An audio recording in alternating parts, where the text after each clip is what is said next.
Hey, kia ora, Helen Brahms coming to you live from Escondido in California, where it has been a very busy and very tiring day. Hence the reason I am doing this early, so I can have an early night tonight. We got up very early this morning so we could get Zephy all ready and off to the dog sitters.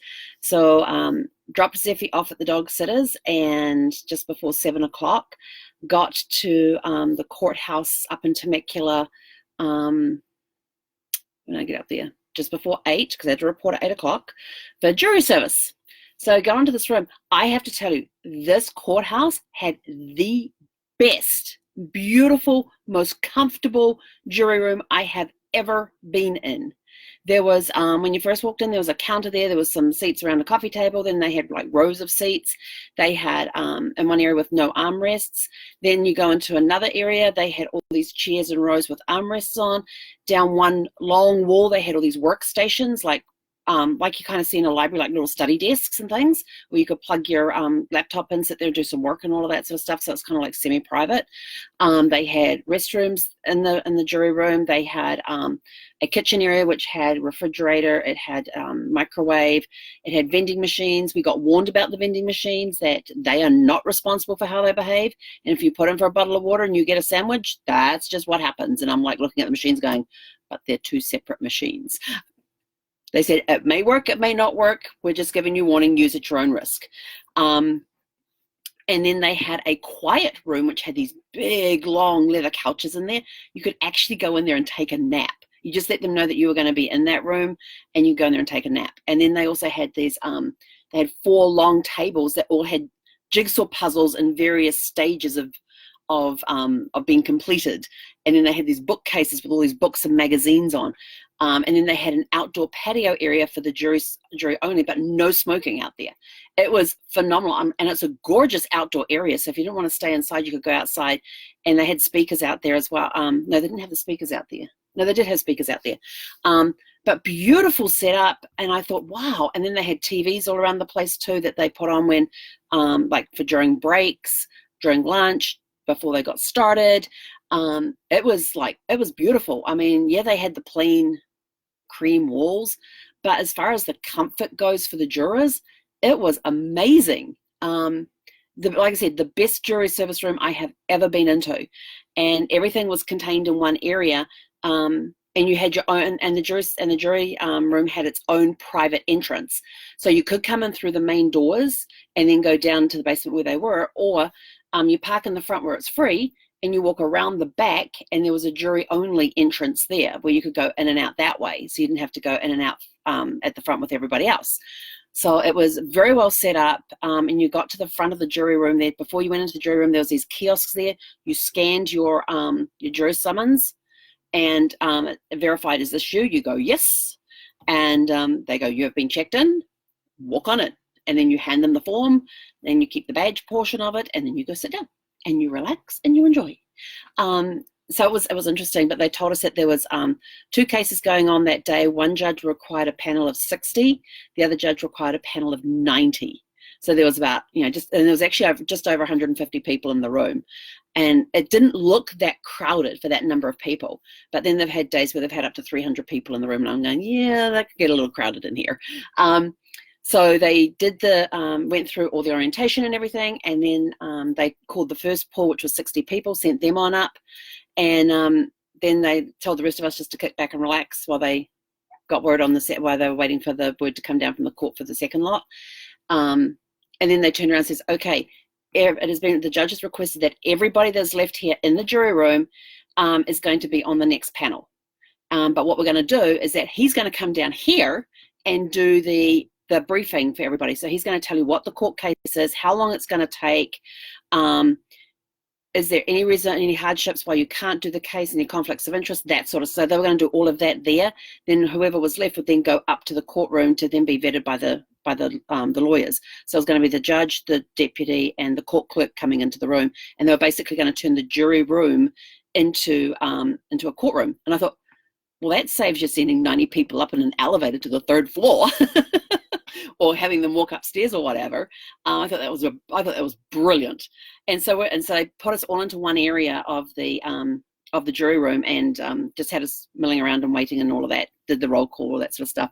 Then at 10:45 she comes out and she announced, okay, we just got an update from the judge, and they have settled the case, so you guys are all now free to go. You are done with your jury service for the day. Remember, if you're putting in hours for it, it's from 8 a.m. to 5 p.m. So you guys are done for the day. You have done your jury service. See you all in a year. And I was like, sweet. So all of a sudden I had the rest of this day free. So got some errands done on the way back down to where am I? Escondido. Jeepers. Got some phone calls done. I let the dog sitter know that the jury service was done, and when I'd be there to pick up Zephy, I said I've got some errands I'm going to run. So I'll pick Zephy up between 4:30 and 5. So I got some phone calls done. Sparkles is booked in, for Tuesday to get an oil, lube, and oil filter changed. They're also going to check all the fluids, like the brake fluid, the power steering, the battery fluids. They're going to check all of that stuff. I'm also going to get them to replace the window wipers, because I have no idea how old they are, and they're really crappy when they work. So Sparkles is getting spit and polish on Monday, serviced on Tuesday, and then Wednesday is our last day here in Escondido to get everything else done that we need to get done. And then on Thursday we are off up to Santa Clarita. So it's been a busy day. I got one of my totes packed with all of Zephy's excess. I did not realize how many bags of treats I have for her. But then when you're training, you go through a lot of treats. So all my unopened bags of that are in a tote, and that's going to get stored underneath. I was looking around to see what else I can store underneath, and I have these big totes. I thought, I'll put all my yarn in there. Well, I went to pull it all, because it'll give me more storage space inside. So I went to pull it all out, and I'm like, crap, this is going to take one and a bit things. Maybe I'll just leave it here under the bed. So it's staying there under the bed. So we'll use the 4 crates for something else, the 4 totes that I have for something else. And I do have a locker that I have to empty out and take to my storage unit, and I've got stuff in the storage unit that I want to pick up to bring back, because it's got I want to get, there's a what do I want to get out of there? There's stuff in there that I can't remember that I need to get out of there. But I've got my little notebook going. I'm writing down all my little lists and everything, and as I think of things, it gets put on there and all that sort of stuff. So it turned out to be a really, really good day. I picked up Zephy. She had another great day. She played with Cassie earlier, who is the standard poodle that's there. She played with Callie, that's the little tiny poodle. So they've got like a miniature poodle and a standard poodle. I don't think she had any other dogs to play with. But we have her booked in for Tuesday, so I'll drop her off Tuesday, then come back here and take Sparkles off to get serviced. And then what will I be doing next? I may be able to do that while I wait. I'm going to see if they can do that while I wait, because I don't know how long it takes to do an oil change and filter change and lube on an RV. So I'm going to find that out, because I have to be back here by a certain time. I have to be back here and set up by a certain time, because I have phone calls that evening, and I didn't really look at my calendar before then. But it also gives me another day if they find anything that needs to be done and they can't get it done on Tuesday, they can get it done on Wednesday. So I didn't want to put it on Wednesday for them to try and say, well, you need to do this, and we can't do it today, but we can do it tomorrow. So giving myself a little leeway there.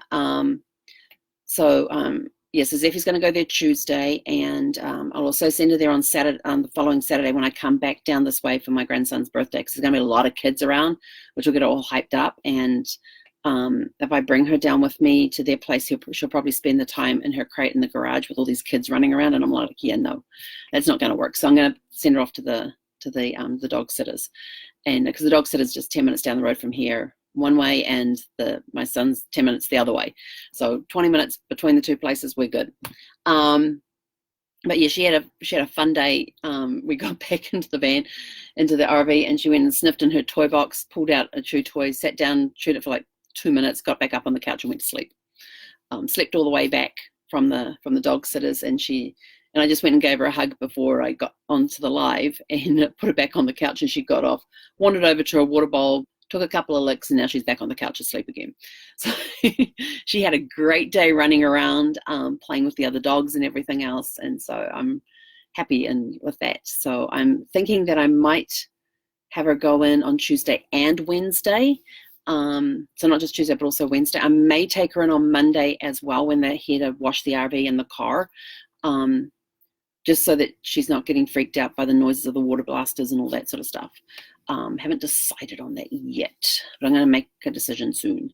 Then I saw an article. So while I'm sitting doing jury service, there's going through my email. So yeah, there was time to work. I was able to work. So I'm sitting there in the chair and on my phone, and I'm going through the email and see that the Department of Transportation has decided that they're going to crack down on emotional support animals on planes.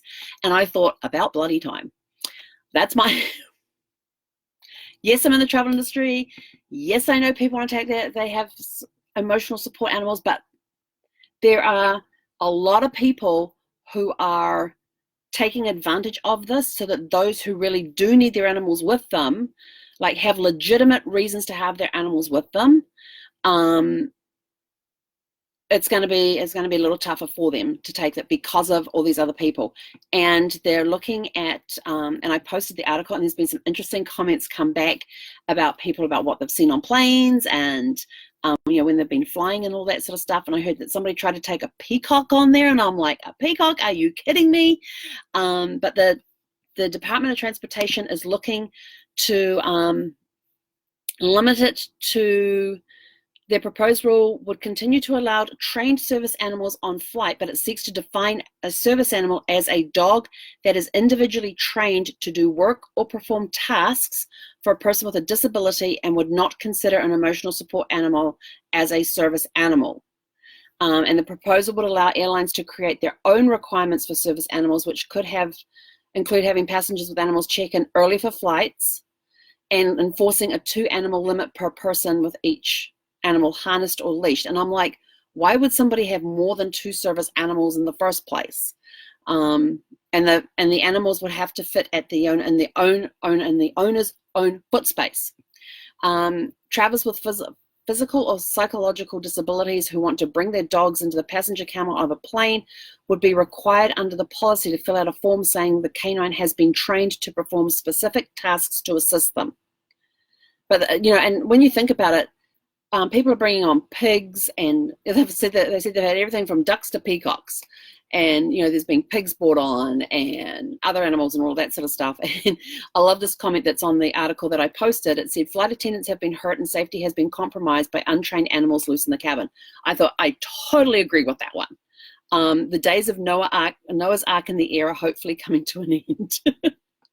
And it says, along with 22 states, airlines like Delta and Alaska Airlines have already created stricter policies for support animals. Under the new DOT guideline rules, airlines would be able to decide whether animals could fly with travelers for emotional support, but would not be allowed to discriminate against certain dog breeds.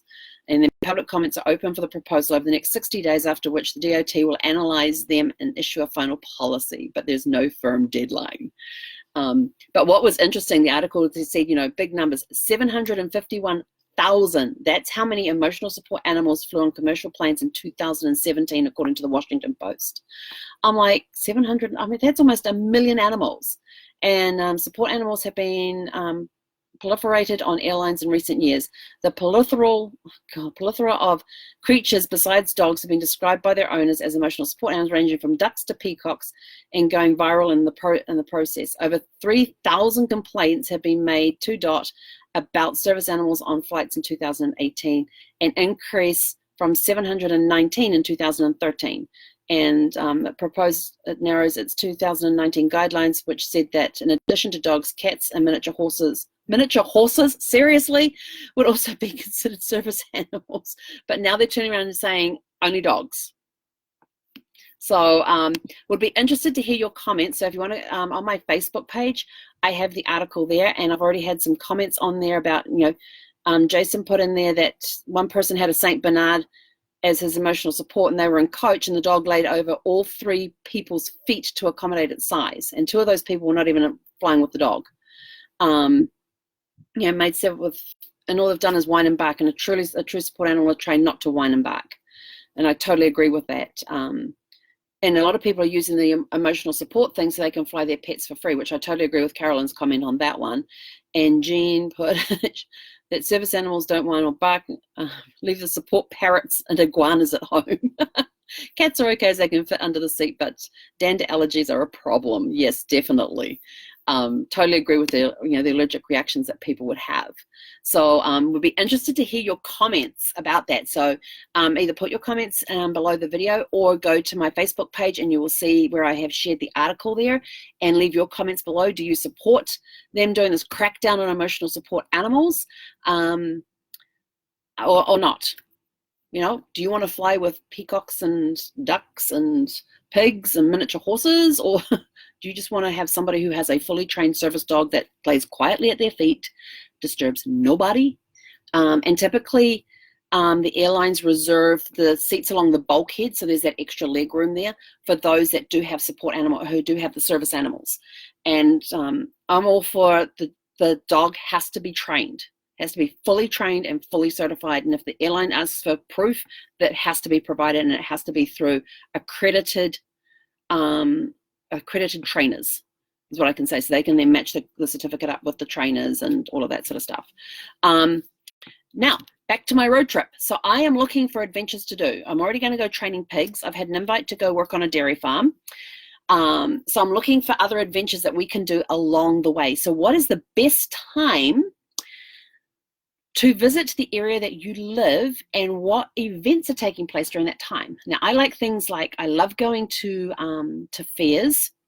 So whether it's a county, I've never been to a state fair. I've heard they're really cool. I've been to county fairs, never been to a state fair, but I love going to fairs. I love seeing all of the woodwork that's out there, all the craftsmen, the baking that gets done, the preserves. But I like seeing the handcrafts. The handcrafts are my favorite. That, and even some of the animals are really cool too, to see that. So what are some of the attractions in the area where you live that should be like a once in a lifetime thing? Oh, and I also had an invite to go to somebody's place for a garbage can cookout. So I'm looking for cool things to do, because we will be Facebook living these events that I'm doing. So you'll see me training pigs with marshmallows, and I don't know what work I'm going to do on a dairy farm, but I've worked on a dairy farm before when I was growing up, so that won't be a hardship. Let's see, what else was there? Oh, the garbage can cookout. Now, that'll be interesting, where they cook in a garbage can. Never done that. So that'll be something cool and new. So what fun things are in the areas where you live? Now, for the itinerary, we're doing California to Florida during February. Probably spend about a week in the Orlando area, and then we're going to be heading up the Eastern Seaboard. I'm not sure how long that's going to take, because I haven't planned it that far ahead yet. I will start planning that when I'm on the road to Florida. And then the current working plan is to work our way up the Eastern Seaboard. So yes, we can zigzag across those states there, and then zigzag between Canada and the US along the top. In June, I will be in Colorado Springs for the entire month of June. And then July and August, I will be wending my way somehow back down to California to get here end of August, beginning of September.